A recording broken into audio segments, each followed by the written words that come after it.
Magandang araw sa inyong lahat. Grabe ha, grabe ang init ng ulo kagad ni Banatbay.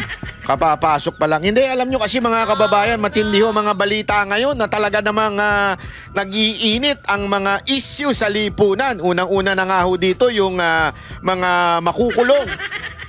Mga posibleng makulong na mga bastos, walang galang, at mga masasabi nating walang alam sa batas. Mamaya pag-usapan natin yan, yung mga ikinasuhan ng ilang nating mga kababayan, kinasuhan ng taong bayan, etong mga isang kongresista, sino pa ba? Isang, anong pangalan nito?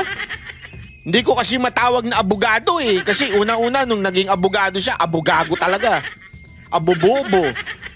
Eh ngayon, na-disbar na. Kaya hindi ko na matawag eh. Hindi naman bagay sa kanya yung sekretary. Sa bagay, sekretary ni Marcos bagay. Pareho sila ng Caracas eh. Pero matindi ho yan. At saka may isa pang kongresista.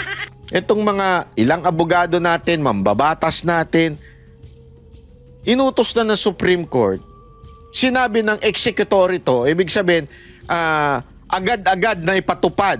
Hindi ho ito may delay, hindi ho ito TRO. Pag sinabi ng Supreme Court, batas yan at dapat agad-agad. Immediately, ina-apply na yan. Ano? Tingnan ninyo. Korte Suprema sa impeachment case ni VP Sara. Sinbilis din na ang aksyon ng mga pro-Duterte lawyer laban sa mga kritiko. Nagbabalik si Joash Malimban para sa detalye. Freedom of speech does not equate to maligning the judiciary. Yan ang banat ng pro-Duterte lawyers na pumunta ngayong araw sa Korte Suprema para magsampa ng indirect contempt complaint. Respondent sa inihaing reklamo ni Attorney Ferdinand Topacio, ang kanyang kaibigan na si anti-poverty czar Larry Gadon. Si Akbayan Party List Representative Percy Sendanya at political analyst Richard Heydarian naman ang kinasuhan ni na Attorney Mark Tolentino at Attorney Rolex Suplico. Ang kanilang basehan ang umano'y deliberate, malicious, and scandalous public attacks sa Korte Suprema matapos nitong ideklara na unconstitutional ang articles of impeachment laban kay VP Sara. Ang gawas po natin, for example, kay Percival Sindania, sinabihan niya Supreme Court na supreme cuddler ng mga corrupt ng mga opisyales.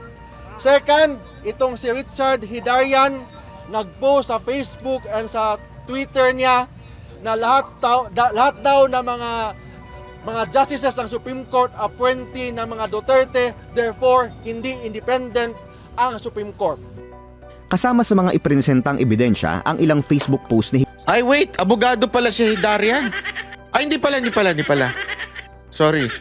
Nag-feeling abogado. Hidarian, public statements ni Sendanya at isang interview kay Gadon noong araw ng SONA ni PBB. Tuta, nanginginig na. Bakit tumitirik bata nito? Huwag nagsasari. Tuta, mga ganon.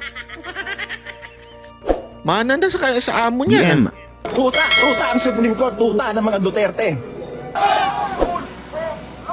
bukod sa mga abogadong nagsampa ng petisyon, kasamang nagmarcha mula Liwasang Bonifacio hanggang Korte Suprema ang ilan pang Duterte supporters. Ipaliwanag natin, bakit ba kasi indirect contempt? Ito po sabi ng kaibigan ko, si GP, kilala niyo yun? Indirect contempt, also called constructive contempt, is a legal term that refers to acts of disobedience or disrespect to the court that occur outside the presence of the judge or courtroom. Pag direct contempt, yun yung nangyayari sa loob ng korte.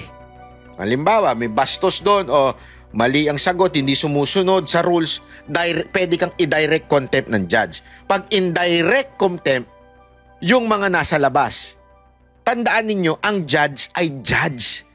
Hindi yan pwedeng bastusin. Unlike yung, alam mo yon, yung mga public official, pwede yan punahin. Kasi nagkakamali sila. Eto, once sinabi ng judge, eto ang aming desisyon, yan ay final na pag Supreme Court ang nagsabi niyan. Batas na yan.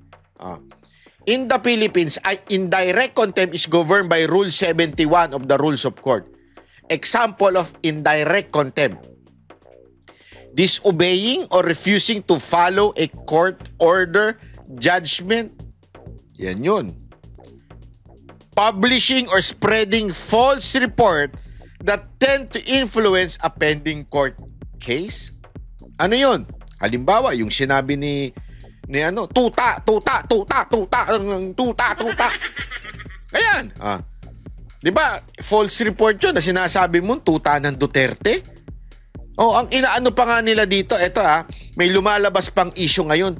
Dahil daw sinabihan ni Senator Bongo, kinokontrol daw yung Supreme Court. Wow! Sa tingin mo, ang isang senador na katulad ni Senator Bongo na hindi niya ugali, nung panahon nga na makapangyarihan si Duterte, hindi niya ugaling impluwensya ng korte. Hindi nila ugali yan. Noong panahon na yun na sinabi na makapangyarihan nun. Kanang kamay ni Pangulong Duterte si Senator Bongo, hindi niya ginagawa yan. Laging let's follow. Paano natin masasabi yan, mga kababayan? Ang daming mga nakulong na alam mo yun, halimbawa yung sa Kekian, kung may impluwensya sila, di sana niligtas nila yung mga pulis doon. Hindi naman nila pinawalang sala. Wala silang ginawang ganun. Ang dami pa pong mga instances na kung saan hindi naman nakikialam si Pangulong Duterte at si Senator Bongo na noon ay makapangyarihan sila noon. Sila ay presidente at siya ay kanang kamay. How much more ngayon? Kitang-kita nyo naman kung gaano ka powerless. Kung gaano ka hina. Kasi bakit natin masasabi? Kasi ibang nakaupong presidente. Ultimo ngang, naalala ninyo, yung nandun si Pangulong Duterte sa Villamor Air Base. Hindi nga nakapasok si Senator Bongo doon. Humingi ng TRO, hindi nga nag-issue ng TRO Supreme Court noon. Di sana kinausap ni Senator Bongo yun. Supreme Court! Sunod kayo sa akin, mag-issue kayo ng TRO. Yun na yun diba? Yun na yung pinakamatinding instance na hindi dapat makaalis si Pangulong Duterte dito. Alam naman po natin na talagang pagdating sa karir ni Senator Bongo, alam natin na nagbitbit niyan si Pangulong Duterte. So kailangan niya dito si Pangulong Duterte, and yet hindi niya nakayang pumasok. Doon makikita mo wala siyang impluwensya sa Supreme Court. Yan ay mga malisyoso lamang. Kaya yung sinasabi ni Gado na tuta ng mga Duterte, tuta. Katarantaduhan po yan. Kaya talagang dapat ma-indirect contempt yung mga ganyang. Alam mo, sabi ko nga doon sa isa kong reel, maintindihan ko pa ko si Hedarian at saka itong yung isa na alam naman natin kung ano lining nun. Mga aktivistang makakaliwa yun. So talagang hindi sumusunod yun. Alam naman natin sila di ba? Maintindihan pa natin sila. Si Hedarian, nagmamagaling lang yan. Yan ang feeling marunong, feeling may alam. Takot naman yan kay dun sa yung sa isang kaibigan nating vlogger, 'di ba? Hindi vlogger ba? Hindi may tuturing na vlogger Pero takot yan humarap. 'Di ba? Para sa debate. Wala naman yan, nagmamagaling lang yan. Nauuto lang niya yung TV5 diyan Kasi lagi siya ini-interview nun Pero yun, wala naman talagang alam yan. Mahina ang kokote niyan. Pero magtataka ka dito kay Gadon. Bakit? Si Gadon kasi abogado. Pinag-aaralan yan. Hindi ko nga naintindihan kung paano naging abogado ito si Gadon Hindi niya ba alam? Sabi nga, di ba, nung pinakinggan natin ng isang abogado? Basic Law 101 yan. Yan ang unang pinag-aaralan. Supreme Court has the final say. Siya ang pinaka. At pag nag-utos sa Supreme Court, batas yan. Hindi ko maintindihan ba't di alam ni Gadon yan. Hindi pwedeng bastusin ang Supreme Court. Hindi, sa bagay, siguro. Kaya niya ginagawa yan ngayon dahil na siya, wala na siyang title, hindi na siya abogado. Di ba? Wait lang Ito, tuloy. Kabilang si Duterte Youth Chairperson Ronald Cardema. Larry Gadon! Ay! May unggoy na, may asong ulol pa ngayon.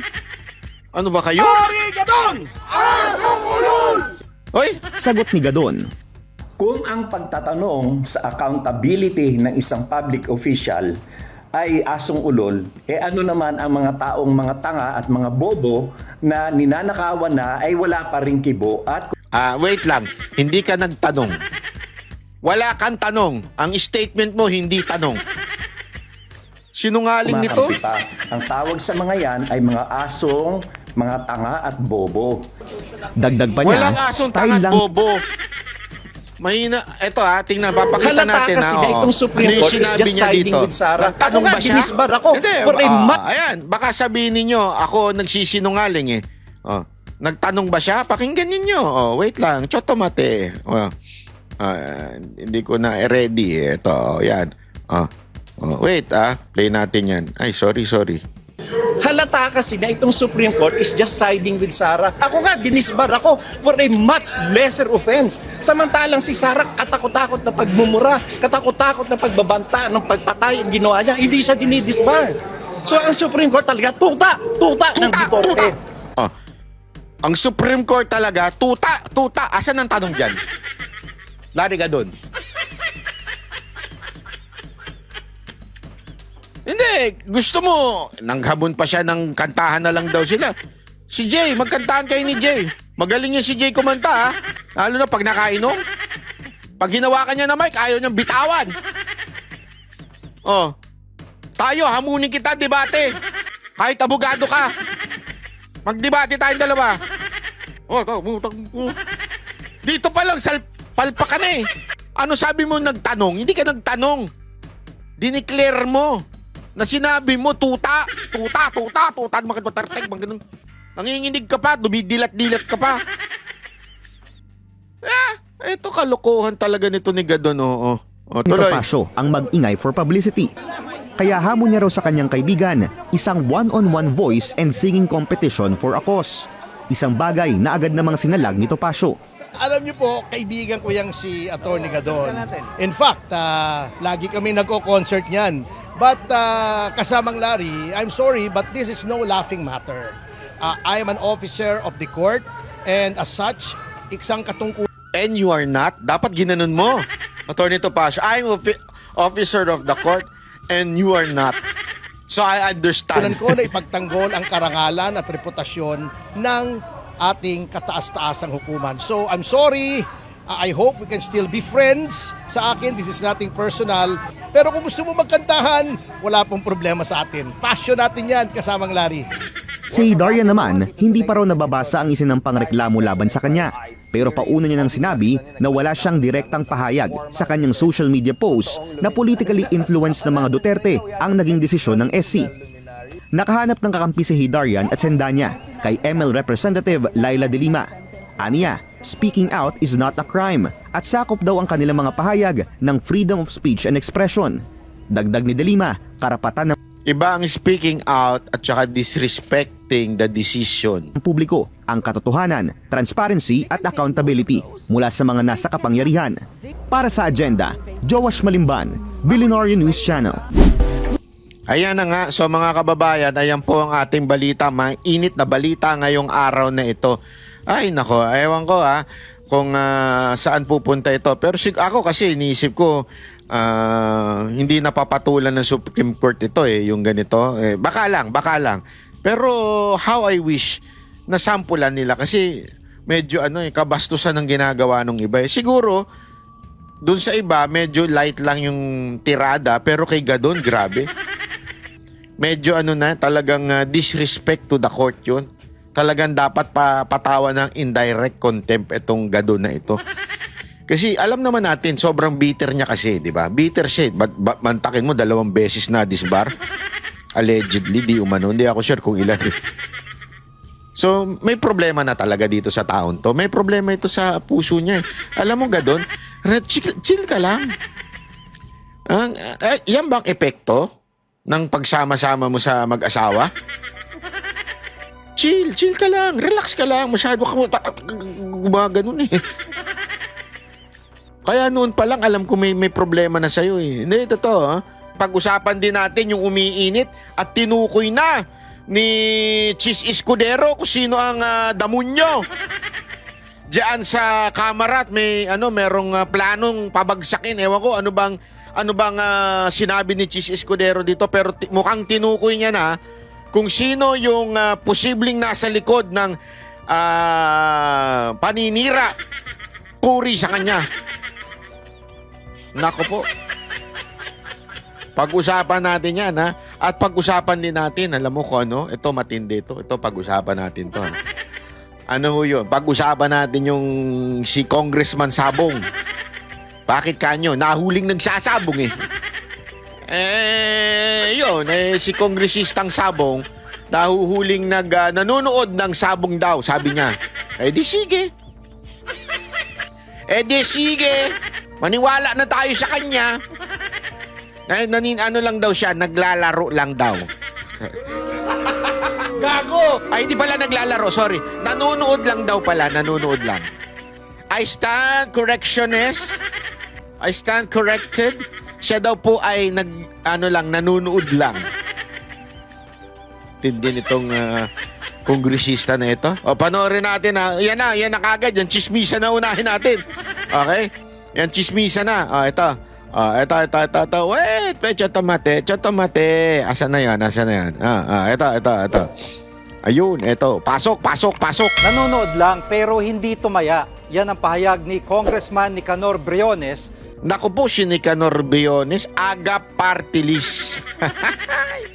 Aga party list. Sinabi ko na sa inyo, mga party list eh. Nanonood lang daw. Hindi naman siya naglalaro.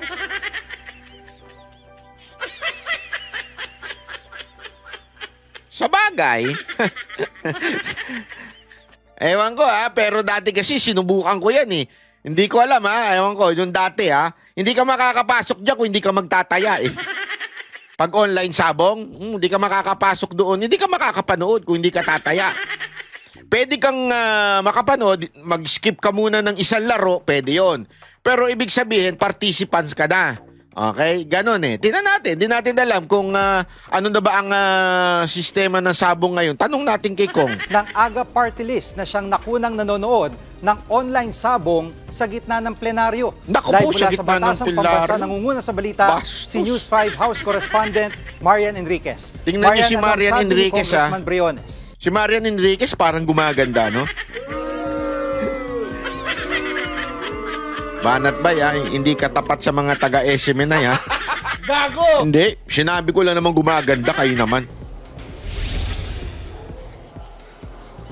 Jiggy, humarap nga sa amin itong si AGA Party List Representative Nicanor Briones na nakunan na habang nasa gitna ng sesyon na may hawak na cellphone at nanonood ng sabong. Giit niya, hindi raw siya nag-iisabong. Never daw siya nagsabong sa kanyang buhay ni wala nga raw siyang GCash o kahit na anong apps para dyan. Ang sabi po niya, meron lang daw ipinadala sa kanya yung kanyang pamangkin na video nung nagsasabong. Practice fight daw yan para sa isang derby at iniimbitahan siya na sumali para... Ba't ganun yung mukha niya? Parang hindi siya naniniwala. Ewan ko kung naniniwala yung nagre-report po sa tradisyonal nga na sabong sa kanilang lugar sa tingnan mo Batangas. itsura niya. Ayon nga kay Briones ay kahit kailan daw ay hindi raw siya nakita sa kahit na anong sabungan. Kaya tinatanggi niya itong aligasyon. Kahit ano sabungan daw. Ako rin naman, hindi rin naman ako nakita sa sabungan eh. Pero dati, sinubukan kong laruin. Hindi naman actually talagang subukan laruin. Kaya lang kasi, hindi ako nagpapalusot Gusto ko malaman yung sistema. Paano ba yung isabong na yan? Kasi against talaga ako dyan eh. So para malaman ko, titingnan ko. Meron palang talagang way. Madaling makapasok. Yeah? As in kahit sino makakapasok. Tiningnan ko, kaya ako kunwari ng ganito, through GCash, di ba? Nakalimutan ko na kung paano yung sistema no kasi tinry ko lang naman, hindi ko naman talaga nilaro siya ng laro-laro. Noon pa yan, nung kasagsagan ng isabong, tiningnan ko kung makakapaglaro ba ang kahit sino na walang pinipresentang ID, nakakapaglaro. So ibig sabihin, kahit bata, pwedeng maglaro ng isabong o pwedeng pumusta. Sinasabi ng iba, hindi, kailangan mo naman ng GCash. O ano ngayon, pwede ka naman sabihan mo yung kaibigan mo na may GCash o yung tatay mo may GCash. Tay, tataya ako sa sabong. Pwede ba itaya mo ito? Pwede naman ganun di ba? Na siya po ay tumataya dito nga sa nakita sa video sa kanya. Ipinadala lang daw ito ng kanyang pamangkin doon sa Facebook message. Sana pinangalanan mo yung pamangkin. Siya ang sisihin natin. Hindi kasi alam mo ewan ko Kayo. Naniniwala ba kayo? Ito ang tanong dyan. Naniniwala ba kayo na talagang hindi siya nagsasabong o hindi siya nag-iisabong, nanunood lang daw siya? Naniniwala ba kayo? Gago! Hindi, kayo kanya-kanya ho ito. Ito yung opinion, no? Opinion ko. Ako, hindi ako naniniwala. Kayo, naniniwala ba kayo na nanunood lang siya at hindi siya, Hindi kasi, alam mo mga kababayan, naalala ko yung kaibigan ko Nahuli nung kanyang misis na may betka. Nakapatong. Yung betka. Kunwari ako yung hindi ako yung nahuli. Una wala ako asawa. Yung lalaki na may asawa.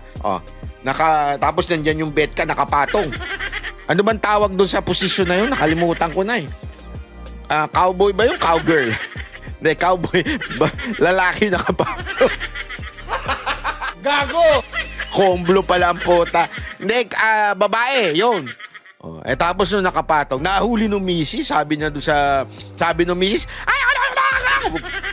Siyempre, putak na yung misis, galit na galit.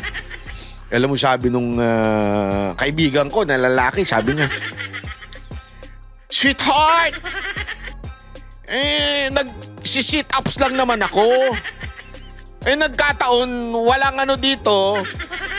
Walang, so yung babysitter na lang natin, sabi ko, tulungan mo nga ako mag-sit ups. Babysitter, pang to pang yung babysitter, So, tulungan mo ako mag-sit ups. So, siyempre, pag mag-sit ups ka, nakahiga ka, di ba? Gaganyan-ganyan ka, tapos dito. Nadulas siya. Napunta siya dito sa baywang ko. So, sabi... Napunta sa bewang ko. Gago! Hindi naman, wala naman kaming ginagawa. Hindi kami nagtatalik. Parang ganun Parang ganun yung naisip ko dito Yung huling-huli mo na, oy, nanunod. Ay, nag-ano. Pero sagot niya, nanunod lang naman ako. Hindi naman ako nagsasabong.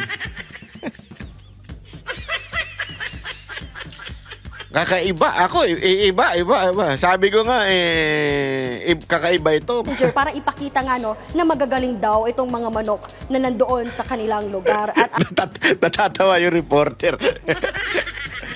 Pinakita lang daw nung kanyang pamangkin ba yun? Na, uy, magagaling to mga manok ko, panoorin mo to. May trial fight. Di patay yan. Nag-trial fight, patay yan. Hindi kasi alam ko hindi naman ganyan. Siguro wala nung panusok kaya maaari pero ewan ko lang hindi ako solve. Hindi nabenta sa akin yung kwento ni Kong. ayon pa kay Briones malamang daw ay baka parang sinasabotahe lang daw siya. Pero sinasabotahe lang siya. Ikaw gumawa niyan tapos sinasabotahe ka. Anak ka ng wewe. Gago! Kong naman. Ikaw naman Kong sabihin na natin, sige, nanunood ka. Hindi ka nagsasabong. Wala tayong sinasabing nagsasabong ka. Nanunood ka. Pero in the middle of a very important, supposedly, session. Ayan yung election daw yan ng Speaker of the House. Ganun ka ka-bored? Boring ba yung speaker nyo? As far as I remember, you are a government official. As far as I remember, you should have a high standard. Di ba? Ano ibig sabihin ng high standard? Hindi yung habang nagtatrabaho, nanunood ka niyan. Eto, tanggalin natin yung salitang sabong. Sabihin natin nanonood ka ng Netflix. Oh, di ba? Nanunod ka ng bembangan, halimbawa lang. Kunwari lang, di ba? Yun ba ay may justify mo pa? At sasabihin mo, di naman ako nakikipagbembangan eh. Nanunod lang naman ako eh. Habang may plenaryo nagaganap, hindi ko nga, pasensya na po kong, pero para sa akin, dapat yung mga ganito disiplinahin. Ewan ko kung di disiplinahin ito ni Speaker. Dapat yung mga ganito ini-ethics complaint. Di ba? Ito yung yung huli mo na sa akto na habang may nangyayaring plenaryo, may ginagawang iba. Supposedly, dapat mataas ang iyong standard bilang public official, pero ganyan ang ginagawa mo. Tapos issue pa ngayon yung online. 'Di ba? Gaming, gambling, online gambling, o lalong-lalo na yung isabong. 'Di ba? Huwag ka na mag-justify, lalo mabibwisit ang tao niyan. Sir, lalo mabibwisit sa iyo ang tao. Sana mag-sorry ka na lang, tapos na usapan. Sorry. Na lang talaga ako na sa aking kahinaan ako ay nakapaglaro. Natawad na niya kung sino man daw yung nag-upload ng video na to kahit pa may violation ito. Pinatawad na daw niya yung nag-upload ng video. Kasi may violation daw ng wiretapping. Kasi nga naman, bawal yun yung habang ilalabas mo, biglang ganun. Pero ikaw pa talaga, sir, ang may lakas ng loob magsabing, pinapatawad ko na yung kumuha ng video at naglabas. Iba rin ang apong nyo, sir. Matindi. Matindi yung nyo, yung alam mo, swak yung sinabi ni BBM sa inyo. Yung walang hiya. Yung hindi nahihiya. Mantakin mo, ikaw na yung nahuli. Ikaw pa yung malakas ng loob na sasabi, pinapatawad ko na yung naglabas ng photo na yan at video na yan. Ang lupit, sir. Ibang level yung yung paninindigan mo sa buhay. Data Privacy Act, pinapatawad na rin daw niya ito at para wag na raw sana maulit. Humingi na rin siya ng paumanhin dahil nga nadadamay yung institusyon, itong kamera, dahil nga dito sa lumabas na viral video na ito. Hindi, sir. Humingi ka ng tawad dahil mali ang ginawa mo. That is not right for a public official, for a congressman, whatever is that. Whatever it is pala. Whatever it is. Whether it's sabong, watching Netflix, playing billiards, playing whatsoever. Pag plenaryo, makinig ka. Hindi yung nagdududut-dut ka dyan. Manoy nagsasabong, giit niya, malinis daw po ang kanyang konsensya. Pakinggan natin itong pahayag ni Briones. Ang lupit. Dahil malinis ang konsensya ko, hindi naman ako nagsasabong. Ako hindi mo ako makikita sa kahit sa sabungan. Kaya nga ako fake news eh. Hindi, gusto tayong imbitahin na lumaban sa isang derby. Ibang level. At Marian, may sinabi rin si Senator Erwin Tulfo tungkol sa mambabatas Yan. nito. Ano raw nakikita niyang dapat gawin? Yes, Jiggy, ikinadismaya nga ni Senator Erwin Tulfo itong nag-viral video ng kongresista nga na nakitang nanonood ng sabong sa kanyang cellphone sa gitna pa ng sesyon. Ayon nga kay Erwin Tulfo, kung siya raw yung tatanungin, dapat na raw talaga napapanahon na magpasa ng panukalang batas para sa total ban o tuluyan pong ipagbawal itong online gambling sa bansa. Pakinggan natin itong kanyang pahayag. I want this online gambling stop. Ora mismo dapat itigil na ang online gambling.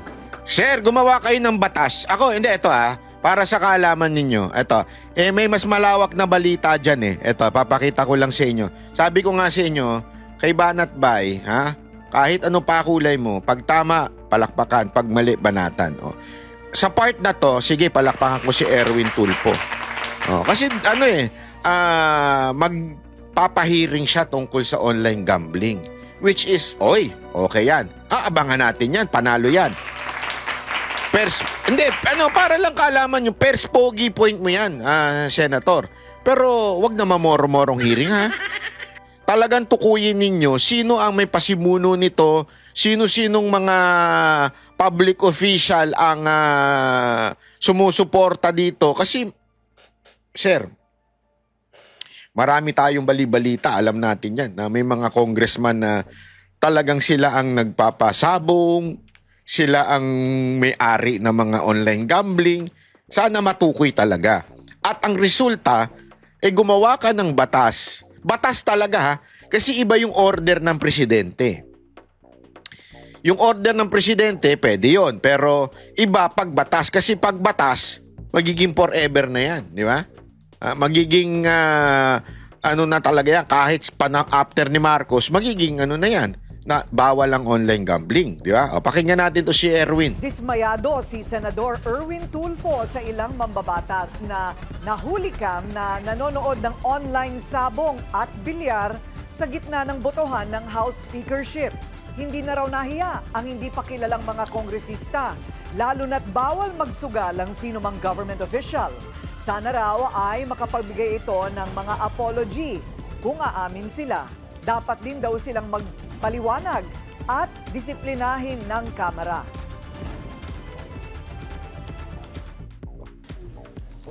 It doesn't matter kung boring yung botohan ng speaker.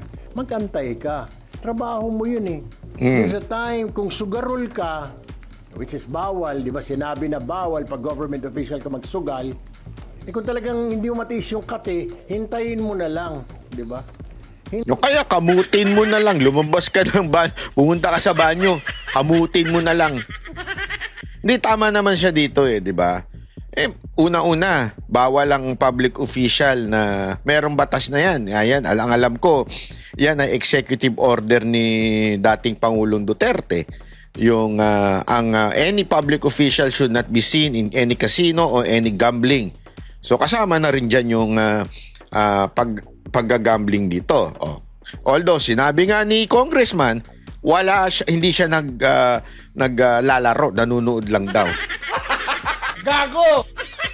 Pero gayong paman, maliho yan Di ba yan sinasabi ni Erwin Tulfo na, sandali, merong botohang nagaganap. Bakit ka, kung ano-ano ginagawa mo dyan? Hintayin mo hanggang matapos yung ikang trabaho mo sa Kongreso or matapos yung trabaho mo sa gobyerno because pinapasweldohan kami ng taong bayan ninyo para magtrabaho, hindi para magsugal. Ayun po ang totoo. Pinapasahuran kayo, di ba, na bilang kongresista, representante ng inyong distrito o di kaya ng iyong party list para magtrabaho, hindi para manood ng sabong. Ha? Congressman, wag ka nang napakaraming palusot. O sige, tanggapin natin, nanunood ka lang, hindi ka nagsasabong. Palpak pa rin yan, sir. Mali pa rin yan. Kahit anong sinusubukan mong isalba yung sarili mo, mali yung ginagawa mo. Katakda na ring talakayin sa Senado ang online gambling at pangungunahan ito ni Tulfo bilang bagong chairman ng Committee on Games and Amusement. Kaya lang, ang tanong dito mga kababayan, aaksyonan kaya ito ng kanilang speaker? Hindi, di ba? I mean, Speaker Romualdez, yung bata mo, pababayaan mo na lang ba ng ganyan? Wala talaga. Ayan nagsisimbolo ng leader ng Kamara. Kung may bastos na kongresista, merong ibig sabihin yan. Hindi kagalang-galang ang speaker. So dapat, ang atin lang, dapat disiplinahin yan ng speaker. Hindi pa pwedeng gayon lang yun. Disiplinahin. I-ethics siyang tao na yan. Kasi nga, alam na nga natin, salot na nga itong online gambling Tapos, may ganyan pang kongresista. Nanonood sabihin na natin nanonood, but still, di ba? Hindi maganda yan. Yun ang natin dito. Kaya na lang din ganyan ang itsura nyo sa Kongreso. Nadadamay lahat kayo. Sinasabing, kaya nga pinupuna kayo, tapos nagagalit kayo. Tapos anong gagawin ninyo pag napuna kayo? Di maghahanap kayo ng sisising iba. Hindi kasi ganyan ang ginagawa nila Dahil nga sa mga ganyan, naghanap sila ng ibang issue. Itinuturo nila ngayon si Chis Escudero, kung ano-ano sinasabi nila kay Chis Escudero, di ba? Again, hindi ko po pinagtatanggol si Chis Escudero Pero kitang-kita yung para pagtakpan nyo yung kapalpakan nyo, yung kababuyan nyo diyan sa kamera, yung kawalang nyaan ninyo diyan sa kamera. Naghahanap kayo ng ibang issue at ang napili ninyong issue ay walang iba kung hindi yung kay Chis Escudero, di ba? At take note, eto po take note po. Nalaman na po ni Chis Escudero kung sino yung di umano allegedly nag-ooperate sa kanya ng paninira. Ito, panoorin natin Pinangalanan na ni SP Chis Escudero ang posibleng may pakana umano ng sinasabi niyang demolition job laban sa kanya. Yan ang agenda report ni Hannity. May suspetsya na si SP Chis sa umano'y nasa likod ng demolition job laban sa kanya. Posible raw na si Ako Bicol Party List Representative Zaldico ito. Una nang lumitaw ang isang Zaldico yung best friend natin si Zaldico. Totoo ba yan, Zaldico? Hindi ako nagsabi nito baka ako na naman ang anuhin mo dyan. Hindi ako nagsabi nito. Ang nagsabi nito si Chis Escudero. Kaya nga ang tanong natin, totoo ba na ikaw ang may pakana ng demolition job kay Chis Escudero? Naku po. Bakit naman ganon? Bakit ganon? Tingnan nga natin. CCTV footage na bumisita umano si Escudero sa opisina ni House Speaker Martin Romualdez. Ayan, Sa exclusive kitang-kita ninyo yung CCTV. Halatang CCTV. Di ba? political report, kasagsagan daw yon ng bycam. At katunayan, holiday pa ng bumisitang senador. Yan ay para tiyaking maipapalaman daw talaga ang higit 142 billion peso insertion sa 2025 national budget. Tinanggi naman ni Escudero ang akusasyon. Agarang buwelta ng senador sa isang panayam, it's easy to do a 1+1 at foolishness will catch up. Dahil matapos ang kasagsagan ng budget issues, wala naman daw tinanggal na sino man sa Senado, kundi sa House of Representatives. Pinatanggal umano si Ko bilang House Appropriations Committee Chair. Sinusubukan pa ng Bilyonaryo News Channel kumuha ng reaksyon mula kay Ko.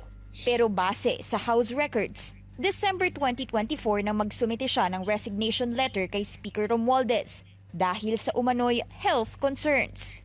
Una na ring sinabi ni SP Chis na hindi lang 142 billion ang realignments sa 2025 budget, kundi pumapalo ng lagpas 600 billion pesos. Pagdating sa BICAM meetings, sinabi ng politico.com.ph na naging dominant si Escudero sa proceedings, dahilan para ma-elbow si dating Finance Committee Chair at Senador Grace Poe. Unfair insinuation naman ang turing ni Escudero sa mga paratang. Wala talaga kayong ibinulsa or meron? Wala. Kaya nga, gaya ng sinabi, gaya nga ng unang tanong kanina. Ayan na naman kayo, tatanungin niyo ako ng ganyan tanong, tapos i-quote niyo ako ng base sa tanong ninyo. I think that's an unfair thing to do, quite frankly. Ganyan talaga mga media. Busabos. Hindi, alam mo, wala naman pinagkaiba media tsaka yung mga vlogger Sabi ko nga sa inyo doon sa debate, di ba? Minsan kasi nilalahat natin, pag vlogger, fake news. Pagka media, professional. Hindi. Ang daming media dyan na busabos ang ugali. Maraming media dyan ang talagang for the content lang. Minsan nga bobo pa Iba yung tanong, syempre sasagot ka. Tapos pagdating sa reporting, babaguhin mo na yung tanong. Kasi hindi naririnig yung mga tanong. Ito yung sinasabi ni Chis Escudero. Alam mo, tiyaga nga nito ni Chis Escudero sagutin yung mga media. Kahit paulit-ulit na Di ba? If I have never had, no single case has ever been filed against me in my 27 years in government. May paglilinaw naman ng House. We are focused on our job. The House's job is to advocate. Di ba pang ka lang? Ano ba yan? Ang dami mong daldal. Ito si attorney. And pass laws and not start any black propaganda against anyone. Hindi direktang tinanggi ni Attorney Princess Abante ang akusasyon, pero anya, wala pa siyang info sa issue. Mapa-House man o Senado, may nagmamaniobra raw ng demolition job at may nagsisingit ng questionable budget. Ang tanong na ngayon, sino kaya ang totoong nagpapakana at sino naman ang pinapatumba? Para sa agenda, Hannah T., Billionaire News Channel. Ayon sa report na ito, malinaw ha? Ayon sa report, hindi po ako ha? Ayon sa report, ang may kagagawan di umano at tinuturo ni Chis Escudero na posibleng nasa likod ng demolition job against him ay walang iba kung hindi si Zaldico. Kailangan sagutin ni Zaldico yan. Hindi pa pwedeng ang sasagot lang yung spokesperson ng House. Asa na nga ba yun? Hindi, di ba? Bakit nga ba nawala yun? Bilang chair ng appropriation, anong nangyari doon? Hindi, ako nagtatanong lang ako ha. Hindi ko alam kung anong nangyari doon. Ewan ko. Pero sige, tingnan natin. Antayin natin ang sagot ni Representative Zaldico na nawala sa kanyang posisyon last 19 Congress bilang chair ng appropriation. Hindi natin alam bakit natanggal. Sabi, kasi ang lumalabas sa balita parang personal reason or health reason ang correct me if I'm wrong. Pero ngayon, tila iba ang kwento sa pamamagitan ng mga sinasabi ni Chis Escudero. Di ba? So ano na? Hindi kasi alam mo matindi ha. Kaya nga ito, natatawa nga ako sa isang interview ni Escudero. Panoorin niyo itong interview na to. Nakakatawa ho talaga ito kasi parang galit na galit talaga sila kay Marcoleta, no? Ang ABS-CBN. Kasi parang kini-question nila bakit naging Blue Ribbon chairman itong si Marcoleta. Napanood nyo na ito? Nako, reaction na natin to. Parang nagagalit talaga sa bagay. Si Marcoleta ba naman ang dumurog at nagsiwalat ng mga illegal di umanong ginawa ng ABS-CBN against their employees na kinatanggal ng kanilang franchise. Already announced the major committees. You have Senator Kiko Pangilinan for Agri, Bam Aquino for Education, and so on. Win Gatchalian for Finance, that's correct. Yes. No, and you have Marcoleta for the Senate Blue Ribbon Committee. We're showing a list right now on your screen. So yes, these have already been decided. Take us through, for example, Kiko Pangilinan and Bam Aquino, which could have been in the minority, and yet you gave them juicy, powerful committees. These are not. I don't consider committees, Karen, either juicy or non-juicy, powerful or non-powerful. There's a reason why these committees exist, and it's a question of their respective advocacies and core competence. So sa kaso, sa sitwasyon ni Senator Pangilinan, he ran on that platform. Sa sitwasyon ni Senator Bam Aquino, he ran on that platform specifically too. Sa kaso nung iba, they were former executive department officials handling those offices. So we tried to make do with the available talent we have in the Senate. So it's not really a question of giving them this or that. And another thing, Karen. Okay. And I wanted to ask you, before you move, yes, newcomer Senator Marcoleta, no, who scored very strongly in the Senate race, but he's a newcomer, and I don't think his story... Tingnan mo ha, ang daming sinasabi ni Escudero na mga binigyan ng chairmanship. Ang tinanong lang ni Karen Davila si Marcoleta. Ma'am, bitter? Bitter po ba kayo? I mean, tatanggapin na lang natin yung iba sa kanilang chairmanship at si Marcoleta tatanungin natin ng ganito? A newcomers ever been given the Senate Blue Ribbon Committee, no? I mean, it doesn't mean he'll do a bad job, not at all, but it's a surprise to many that a newcomer is the chairman of the Senate Blue Ribbon Committee, and some have said it was your way to essentially court and win over the Duterte bloc. What are your thoughts? How did that happen? Again, Karen, that's par for the course because I think these accusations were raised during the campaign for Senate presidency. Senator Marcoleta is not a newcomer in the Senate perhaps, but not in the House. Nakasama ko si Senator Marcoleta nung nasa Kamara pa lamang ako. So he's been in Congress for quite some time. He's a litigator, he's a practicing lawyer, and I think neophyte or not, he will do a good job as the Blue Ribbon Committee chairperson and raise the flag of the institution through his stewardship of this committee. For me, Karen, hindi naman kapansanan ang pagiging bago eh. Hindi rin lamang yung pagiging matanda na. Yun ang magandang sinabi niya dito, ha. Hindi porket bago, hindi na magaling. At hindi porket luma, magaling. Ganun eh. Di ba? Bakit? Ang daming luma dyan eh. Wala namang ginawa kundi natulog lang. Hindi mo nga makita eh. Hindi, alam mo may mga isabihin mo doon sa ibang tao, oy, alam mo ba, senador to si ano? Senador po talaga yan? Parang di namin nakikita yan ha. Walang ginagawa yan ha. O, di ba? Ganun ang wala, kilala nyo kung sino yun eh. Yung walang ginagawa eh. So ano ibig ko lang sabihin? Tama yung sinasabi ni GC Escudero. Hindi porket bago, hindi magaling. Diba? At saka una, hindi nga siya bago daw. Dahil una, matagal ng ilang beses, ilang termer na siya pagdating po sa, sa Kamara. Which is the same function. Mas madami lang sila. Di ba? Same. Pagdating po sa At makikita mo naman ang tikas ni Marcoleta bilang taga-usig pag merong mga mali. Kasi nga, litigator nga ho siya eh. Alam niyo ho yun?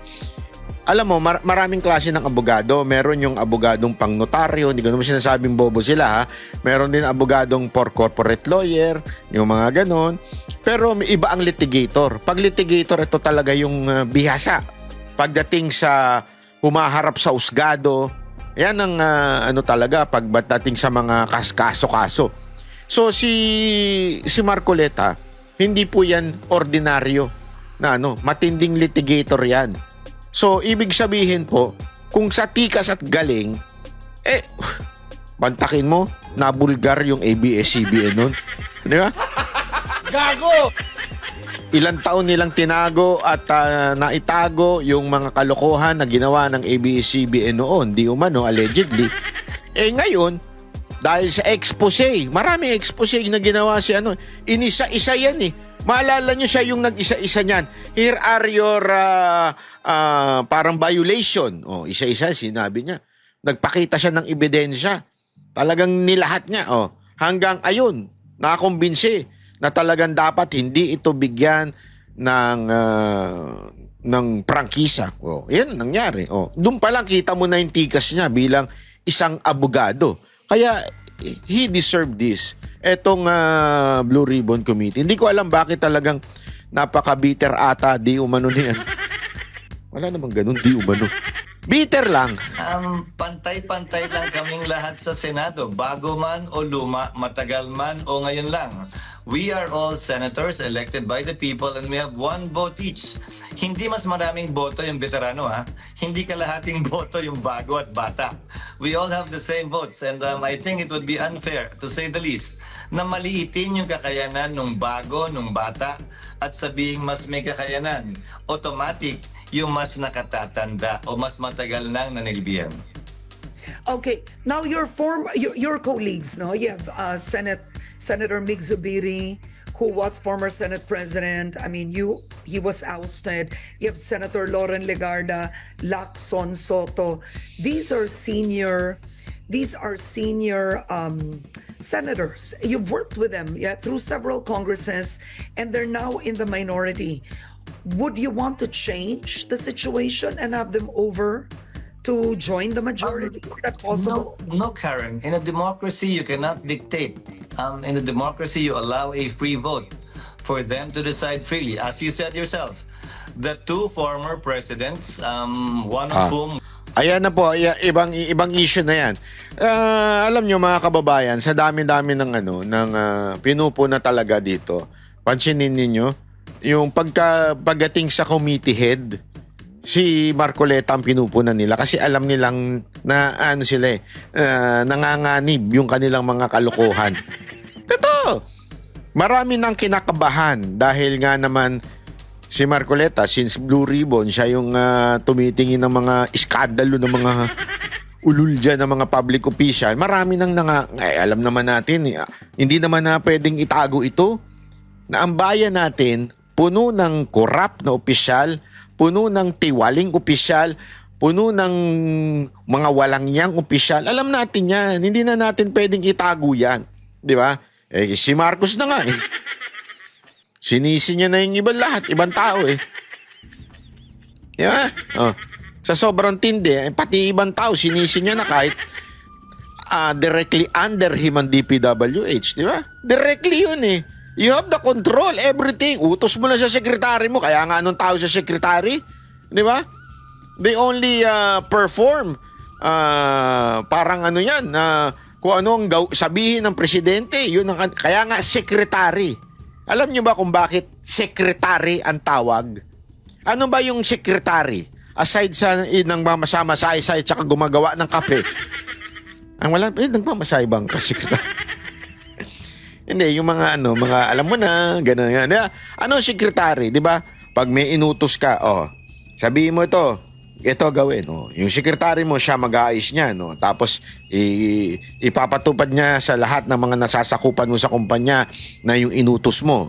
Sekretary, gano'n. Gano'n din, kaya presidente, may sekretary. Ikaw pa rin ang head niyan. Ikaw pa rin ang pinuno niyan. Yung sekretary mo, ang gagawa ng plano mo. Yung kagustuhan mo.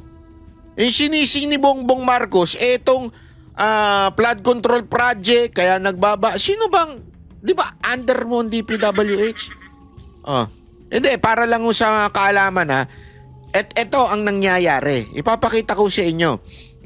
Ito'y kaya ka sabi ko sa inyo, maraming nangangatog na public official kay Marcoleta. Dahil talagang, naku po, antindi. Dahil bulgar na na ngayon ang mga tiwaling opisyal. Ito papakita natin to. Napakaganda ng sinabi dito ni Magalong. Napakatagal na po ang usapin ng korupsyon sa mga proyekto ng gobyerno, issue na madalas iniiwasan ng mga opisyal. Pwera kay Benjamin Magalong, ang alkalde ng Baguio City. Si Magalong po ang lead convener ng Mayors for Good Governance, isang grupo ng mga alkalde na sadyang pinag-uusapan ng issue ng korupsyon. At sa interview ni Magalong sa programang Storycon ng One News, dinetali ni Magalong ang kung tawagin ay anatomy of corruption sa mga public works projects. Ayon kay Magalong, ang pinakamalaking porsyento ng mga kickback ay napupunta sa politiko. 35 to 40% daw ng project cost binubulsa ng politiko. Grabe, ang taas 35 to 40. So, sa isang billion. Huwag na 1 billion, napakahirap. 100 million. 35%. Huwag na natin tingnan sa 40%. 35%. 35 million. Sa isang 100 million. Doon napupunta. Ang grabe. Di ba ang lupit? Kaya naman pala napakaraming kabit. Kaya naman pala nakakapaglaro ng sabong. Ganun kalupit. 35. Hindi lang naman po 100 million na mga proyekto. Diba? Kumbaga, sa about 100 pisong gastos ng gobyerno sa iisang proyekto, 40 pesos ang tongpats o yung patong ng politiko. 20% advanced, 15 to 20 to follow. Sino po yung politiko? Madalas daw siyang local official at malaki ang posibilidad na siya po ay congressman. Congressman. Ako po. Congressman. Lang po malinaw, hindi naman po lahat. Pero bakit unang suspect agad ni Magalong ang mga nasa Kongreso? Una, dahil sila ang may kakayanan na mag-identify at magpapondo ng mga proyekto na ilalagay sa taunang budget. Baka lang po natatandaan pa ninyo ang issue ng pork barrel na pinagbawal ng Korte Suprema noong taong 2012. Bawal na nga ang pork barrel pero ang uso naman ngayon ay congressional insertions ng mga projects sa taunang budget. Ang lupit, hindi po gaya ng pork barrel, ang mga insertion ay wala pong limit. At yung pork barrel may limit pa, ito wala. Ang lupit. Kaya naman pala nakikipagpatayan sila para maging congressman, di ba?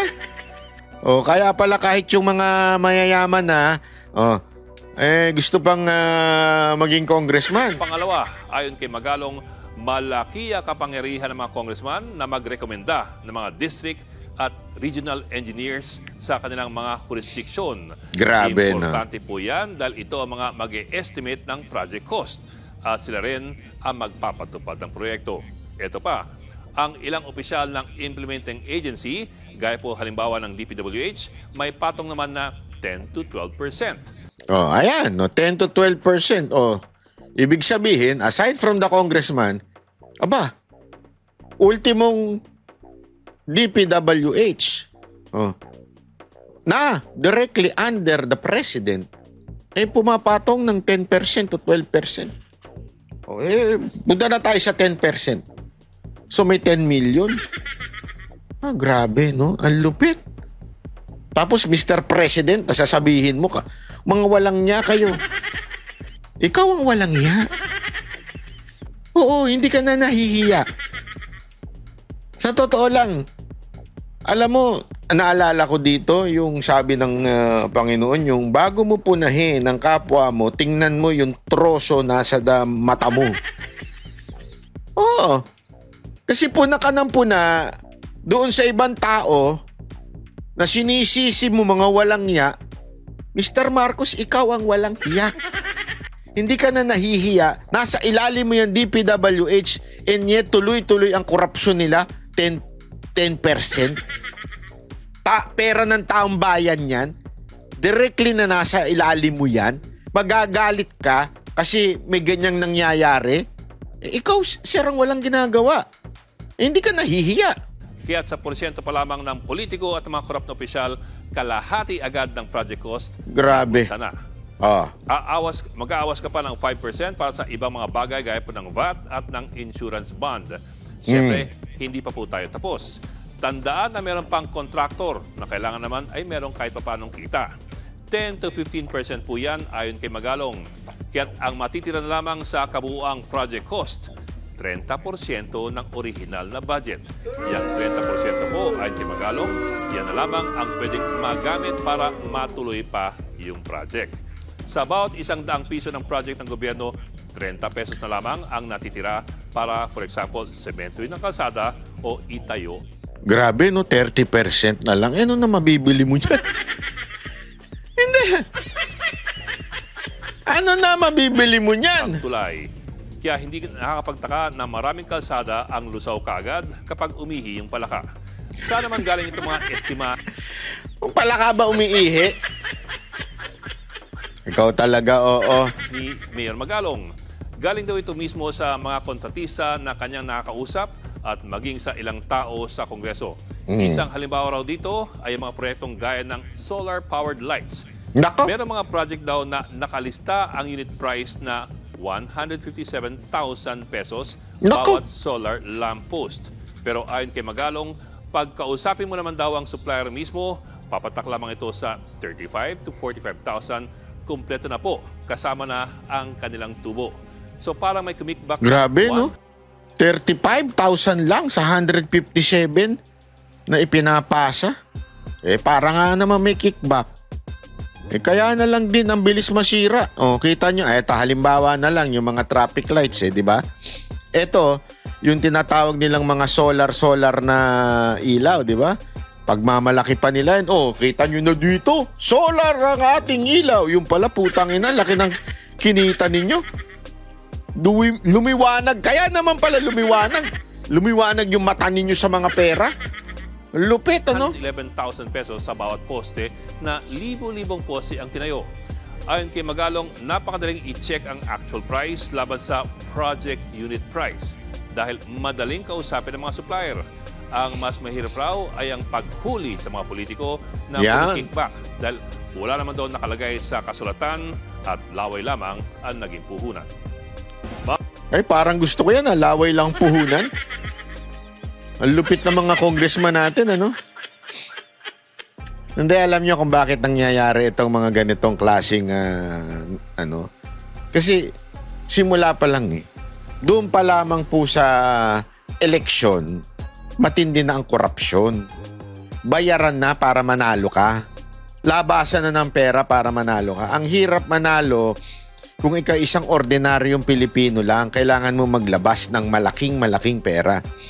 Sabi ko nga sa inyo doon pa nga lang sa mga bara-barangay, ang laki na ng korupsyon. Oo. Wala, itong bayan na to, wala na ho talaga tayong patutunguhan. Kasi ako, nakailang eleksyon na ako na nakita na talagang pag hindi ka maglalabas ng pera, hindi ka bibitbitin ng barangay captain, hindi ka bibitbitin ng mga tao doon sa barangay, kung hindi ka maglalabas ng pera, doon pa lang, ano ka na corrupt ka na kagad Once naglabas ka na ng pera ng ganong kalaki, binabayaran mo na yung mga kapitan, para ka na rin ng urap. Di ba? Doon pa lang, ang tindi na ng korupsyon. Paano mababago bayan mo? Wala pa dyan yung si Comelec ganito. Di ba? Yung in charge na Comelec doon. Matindi. Diyan pa lang, syempre, pag naglabas yung politiko na yan, sa tingin ninyo, saan nila babawiin yun? Alam mo, sa bulsa lang nila yun. Siyempre, mangungurap din yan. Doon pa lang, wala na. Ubus na talaga. Sana talaga, matuunan ng pansin ito ni Marcoleta. Sana talaga, ewan ko ako, I'm really hoping that he would do yung talagang ipinangako niya. Na sa mga public official. Kasi, ewan ko ako, honest ko ito nahihiya na ako bilang isang Pilipino. Pag pumupunta ng ibang bansa, nahihiya na ako kasi napaka-corrupt ng Pilipinas. Yung sabihin mong, saan ka galing? Sa Pilipinas. Naku po, corrupt yan. Makikita mo yan sa mga, ayoko na lang magbanggit, pero doon pa lang sa mga empleyadong mga Pilipino sa ibang bansa na worker galing sa Pilipinas, kitang-kita mo na kagad yung korupsyon. Pag hindi binigyan ng tip, nagagalit. Di ba? Alam mo, sabi ko nga sa inyo kung gusto ninyong magising-gising pagdating sa issue na yan, punta kayo sa mga matitinong bansa, Singapore, Japan. Makikita nyo yung ngayon sa Hong Kong, matindi ang pagka nalaman na corrupt ka talaga doon, makukulong ka talaga. Kaya na lang, ang tindi nung pag-asenso ng bayan Ang bilis. Sa ibang bansa, punta kayo, sabi ko nga sa inyo marami nang lalait sa China. Pumunta kayo ngayon, mag-Google kayo, mag-YouTube kayo. Tingnan ninyo yung Shanghai, tingnan ninyo yung mga lugar sa China. Pucha, ultimong robot na pinag-uusapan.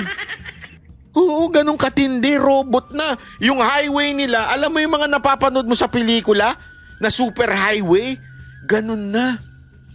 Ganun na katindi. And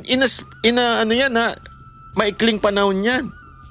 Matindi na, electric. Walang binatbatang electric, sorry pasensya na. Nung tinitingnan, nagkaka-interest kasi ako ngayon sa mga electric vehicle Napag-iwanan ng Tesla. Siya kayo nakakita ng electric na pag nagmaniubra, hindi gumagalaw. As in, ganun lang Saka nakakita ng electric na pag dumaan sa lubak, hindi gumagalaw. Sa sobra ng suspension niya. Ikinukumpara nga lagi sa Tesla, nagmumukhang yung Tesla. Inidubog sa tubig. Grabe, sabi ko, kakaiba na ito. Paano nangyayari yung mga ganyang klaseng kasi yung gobyerno rin Pag talaga sa atin mga kababayan, ano pinag-uusapan ng presidente natin? Intrams.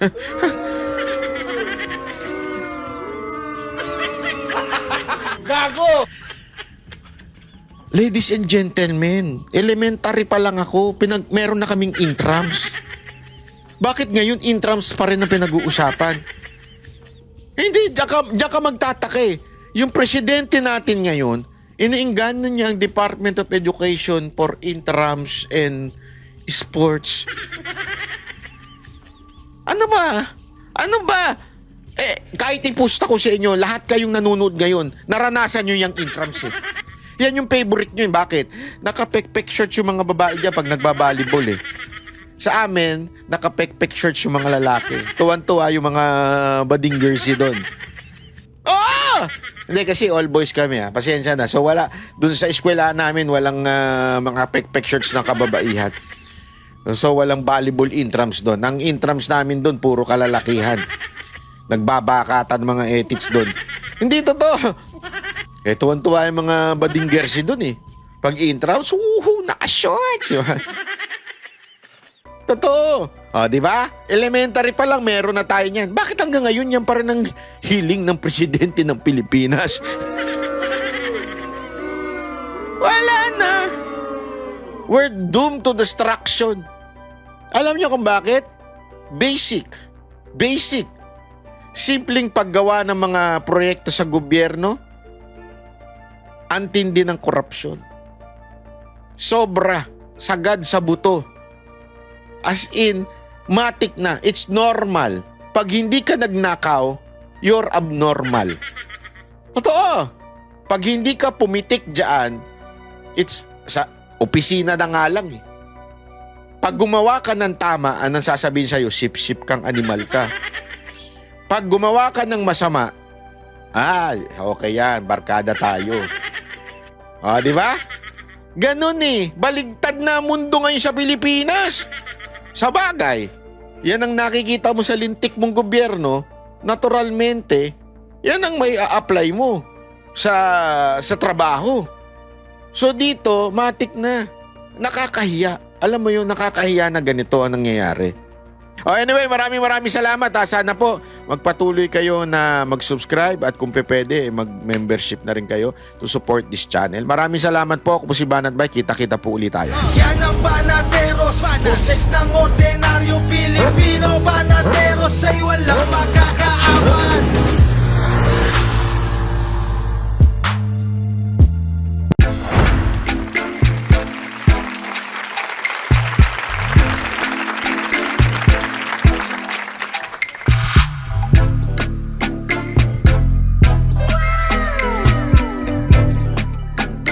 The next performance will start momentarily.